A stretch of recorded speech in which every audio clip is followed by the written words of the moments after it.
بالله من الشيطان الرجيم. بسم الله الرحمن الرحيم. الحمد لله رب العالمين، والصلاة والسلام على أشرف الأنبياء والمرسلين وعلى آله وصحبه أجمعين، والعاقبة للمتقين ولا عدوان إلا على الظالمين. أشهد أن لا إله إلا الله وحده لا شريك له، وأشهد أن محمدا عبده ورسوله. اللهم صل على سيدنا محمد سيد المرسلين حبيبنا الكريم ورسولنا العظيم وشفيعنا يوم القيامة سيدنا محمد وعلى آله وصحبه أجمعين. قال الله تعالى في كتابه العزيز: أعوذ بالله من الشيطان الرجيم. يا أيها الذين آمنوا اتقوا الله حق تقاته ولا تموتن إلا وأنتم مسلمون. Sadaqallahu alazim. Assalamualaikum warahmatullahi wabarakatuh. Alhamdulillah, terima kasih kepada saudara pengurus majlis yang meraihkan sahabat saya penceramah kita pada malam ini, Al-Fadhil Ustaz Najib, kawan saya. Seterusnya kepada tetamu berhormat kita, sahabat-sahabat, staf-staf, kaki tangan, multimedia universiti, mahasiswa, mahasiswi, pelajar-pelajar, muslimin, muslimat, hadirin, hadirat, yang mudah-mudahan pada malam ini kita semua dalam limpahan barakah Allah Subhanahu wa taala. Alhamdulillah, saudara-saudari muslimin, muslimat sekalian, pertama adalah kita bersama-sama bersyukur kepada Allah Subhanahu wa taala kerana pada malam ini dengan izin Allah dapat kita bertemu, bertentang mata, bersua muka dalam satu pertemuan yang mudah-mudahan dalam pertemuan kita pada malam ini, satu pertemuan yang mendapat barakah Allah Subhanahu wa taala, satu pertemuan yang disebut oleh Rasulullah sallallahu alaihi wasallam, man salaka tariqan yaltamis fihi ilman sahalallahu lahu tariqan ilal jannah wa qarraba. Sesiapa yang menempuh jalan, satu jalan dalam hidayah Allah Subhanahu wa taala, sahalallahu lahu tariqan ilal jannah, Allah Ta'ala akan mempermudahkan baginya jalan-jalan ke syurga Allah Subhanahu wa ta'ala. InsyaAllah mudah-mudahan tuan-tuan hadirin sekalian, mudah-mudahan Allah Subhanahu wa ta'ala dalam keadaan pada hari ini bila membicarakan syurga, syurga sesuatu benda yang cukup cantik, syurga satu benda yang cukup mahal, syurga satu benda yang eksklusif. Bukan semua orang dalam keadaan dia mampu ataupun dalam keadaan dia diterima oleh Allah Subhanahu wa ta'ala. Dan pastinya muslimin muslimat yang dirahmati Allah, untuk kita memperolehi satu benda yang mahal, kita perlu mujahadah, kita perlu dalam keadaan berusaha bersungguh-sungguh. Dan insyaAllah mudah-mudahan pada hari ini bagi saya mewakili Muslim mengucapkan terima kasih kepada muslimin muslimat di atas sanggup meluangkan masa datang bersama keluarga, anak-anak, semata-mata dalam untuk mencari ilmu, semata-mata dalam mencapai redha Allah Subhanahu wa ta'ala. Dan insyaAllah pada malam ini saudara-saudari sekalian, untuk maklumat, program kita pada malam ini satu program yang diajukan bersama di antara bahagian ahli pelajar atau ustaz bersama dengan bangkit Badan Kebajikan Telekom MMU dan juga bersama dengan masjid kita, Masjid Al-Irsyad. Dan mudah-mudahan dengan perkongsian kesamaan dalam melaksanakan program-program ini, insyaAllah akan bertambahlah keberkatan dalam tempat kerja kita di hari ini.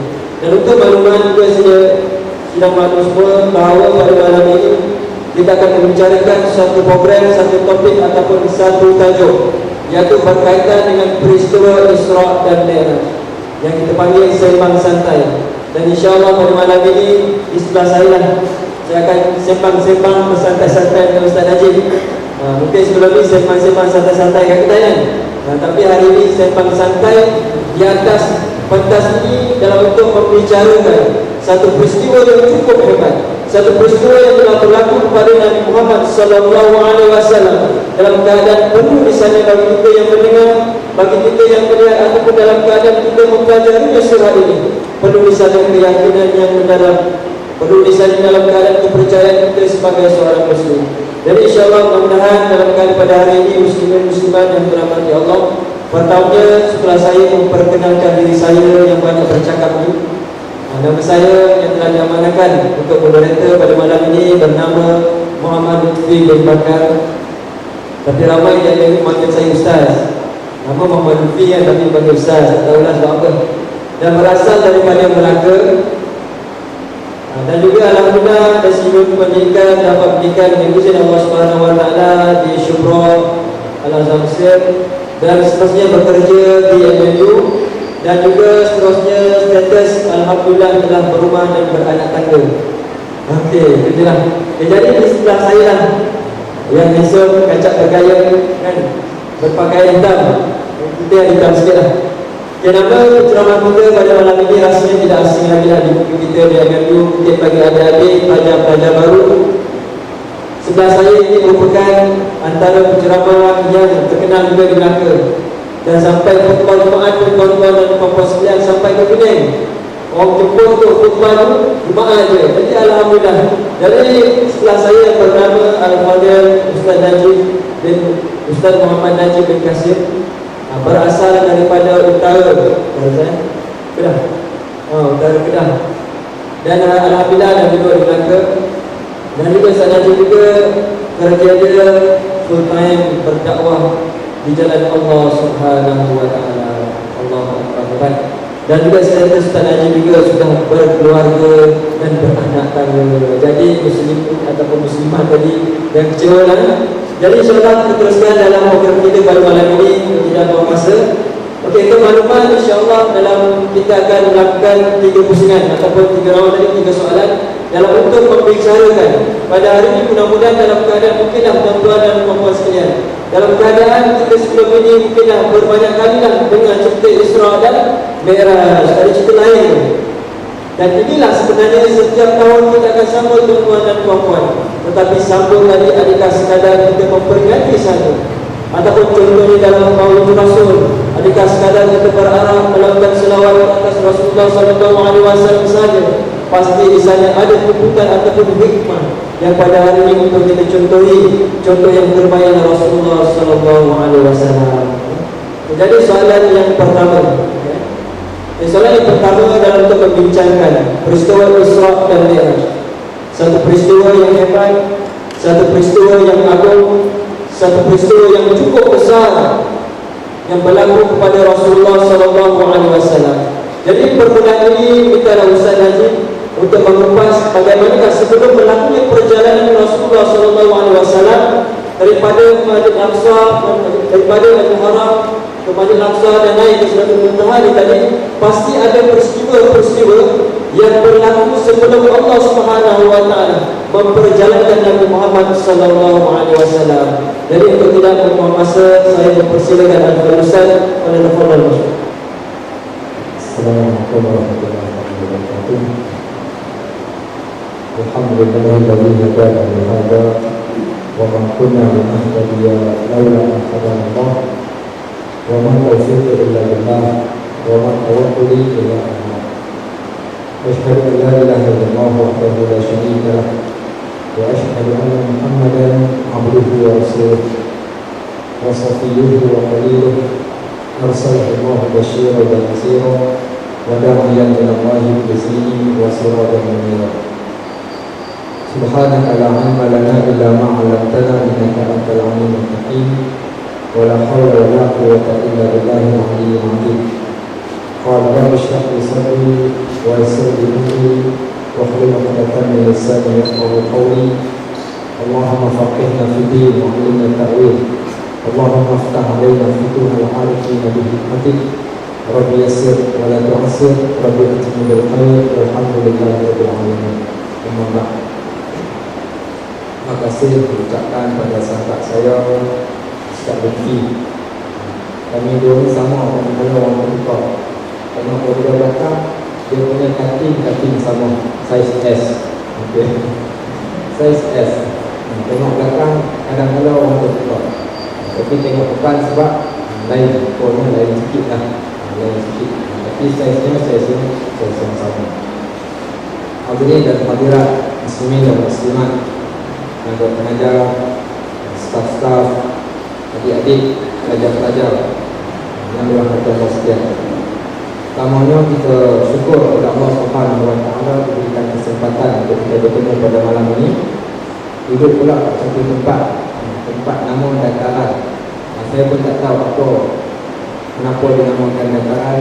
Mungkin sebab duduk bersebelahan dengan masjid ataupun tempat yang luas, Allah. Tapi tempat yang cantik dan selesa untuk kita. Walau bagaimanapun bukan keselesaan tempat, cumanya kita ambil kelebihan tempat. Dan kelebihan tempat ini bukan kita yang berikan, yang tentukan, tapi ditentukan oleh Allah. Karena kita patut-patut masa betul dan masa beruntung.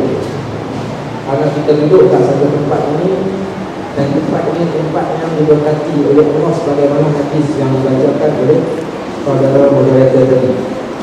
Apa kata Nabi SAW? Man salaka tariqan yaltamisu fihi ilman sahhalallahu lahu tariqan ilal jannah. Siapa yang tempuh satu jalan untuk mendapatkan ilmu, Allah mudahkan jalan bagi manusia ke syurga. Maknanya tempat yang kita duduk ni tempat yang nak menyebabkan kita senang pergi ke syurga.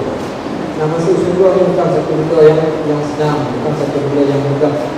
Bahkan jalan-jalan ke syurga ni dihiasi dengan benda-benda yang tak menyenangkan. Adapun jalan-jalan yang nak bawa kita pergi ke neraka itu kadang-kadang dihiasi dengan benda-benda yang cantik. Sebab tu hari ni kadang-kadang ada orang dia habiskan duit, tetapi dengan wang ini dia menyebabkan dia terperosok masuk ke neraka. Ada orang yang kadang-kadang dengan wang ini, dengan tenaga yang Allah berikan kepada dia, tapi dengan tenaga itu menyebabkan dia masuk neraka. Sebab tu kita nak ambil jalan-jalan yang boleh bawa kita pergi ke syurga. Salah satunya berada di dalam satu tempat yang Nabi sebut Rawdatun min Riyadil Jannah, salah satu taman daripada taman-taman syurga. Ada satu hadis Nabi berkaitan tentang taman syurga. Antaranya kata Nabi SAW, bainal baiti wa minbari, di antara rumah aku dan mimbar aku, Rawdatun min Riyadil Jannah, adalah taman daripada taman-taman syurga.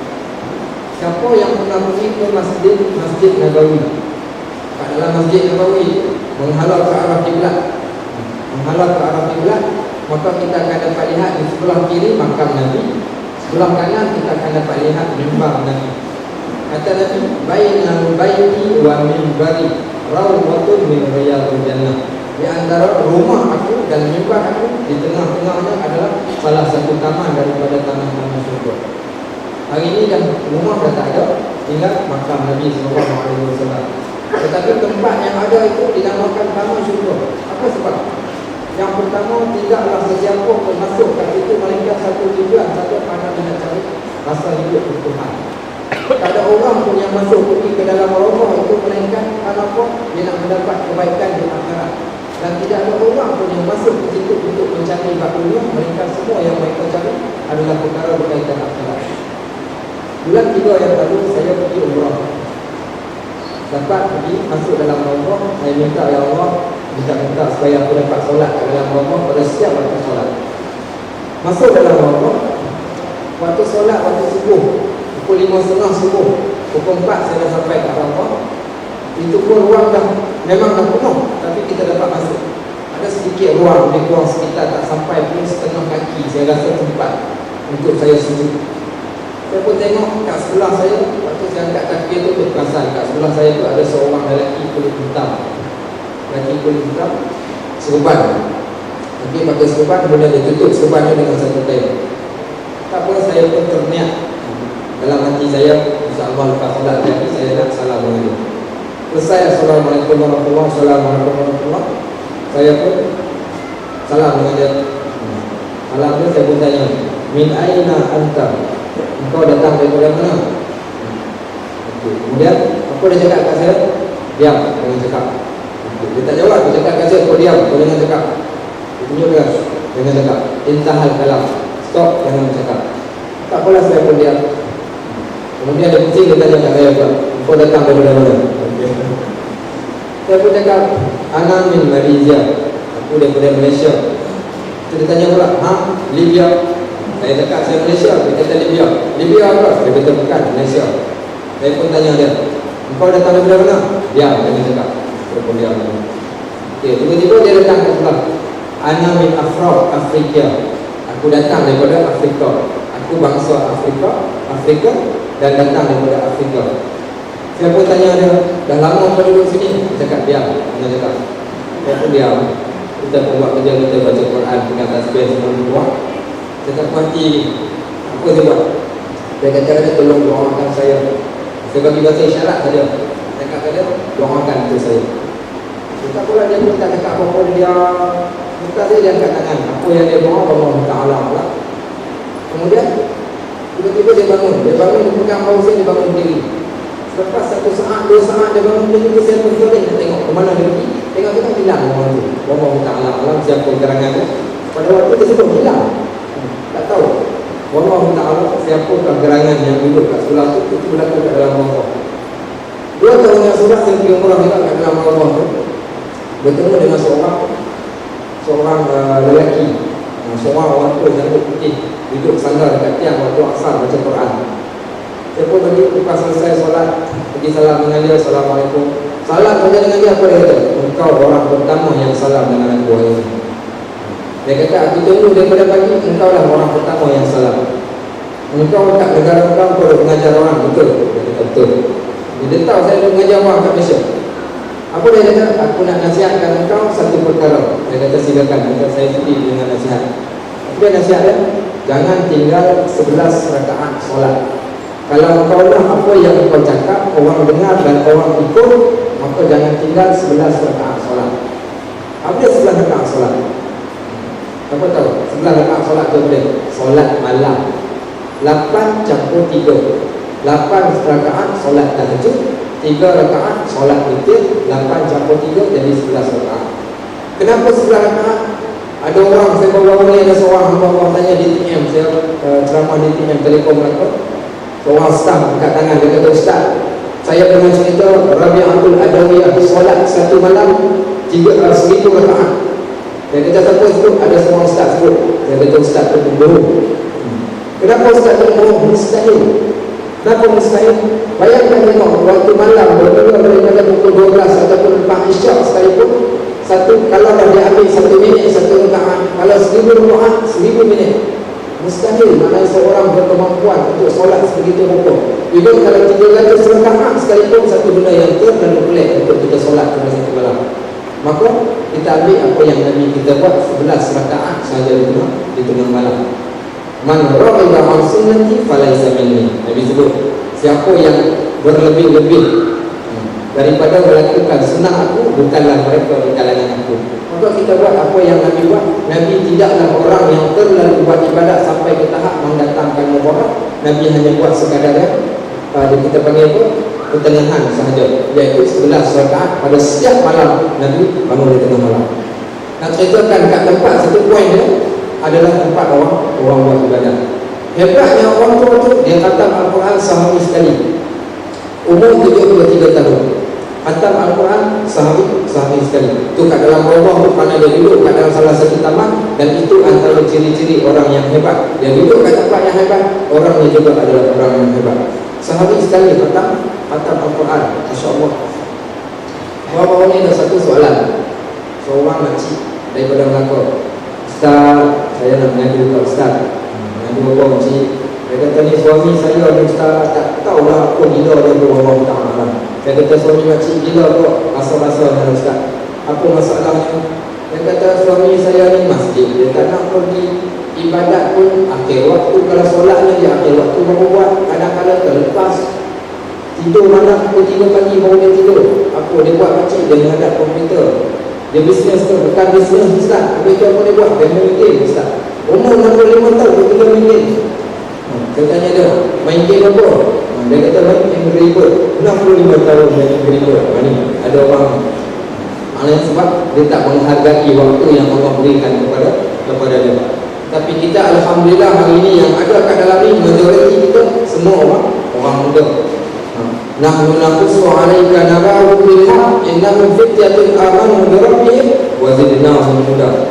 Al-Quran cerita, kami ceritakan kepada kamu satu cerita yang benar, iaitu siapa? Kisah pemuda-pemuda yang mana mereka itu adalah pemuda-pemuda yang hebat. Maka kami tambahkan kepada mereka rasa keimanan. Maka mudah-mudahan kita-kita yang ada kat sini terdiri di antara orang-orang yang hebat-hebat. Baik. Muslimin dan muslimat, sahabat-sahabat yang dirahmati Allah sekalian. Kembali kepada tajuk yang diberikan kepada kita, apa penyebab berlakunya Isra dan Mi'raj? Pertama sekali, kalau kita menelusuri sirah Nabi SAW, maka kita akan jumpa di sana beberapa sebab ataupun beberapa asbab yang menyebabkan berlakunya peristiwa Isra dan Mi'raj. Pertama sekali, asbab itu datang iaitu bila mana berlaku beberapa perkara ujian-ujian yang Allah timpakan kepada Nabi kita Muhammad SAW. Poin kita yang pertama iaitu semua manusia Allah uji, termasuk Nabi SAW.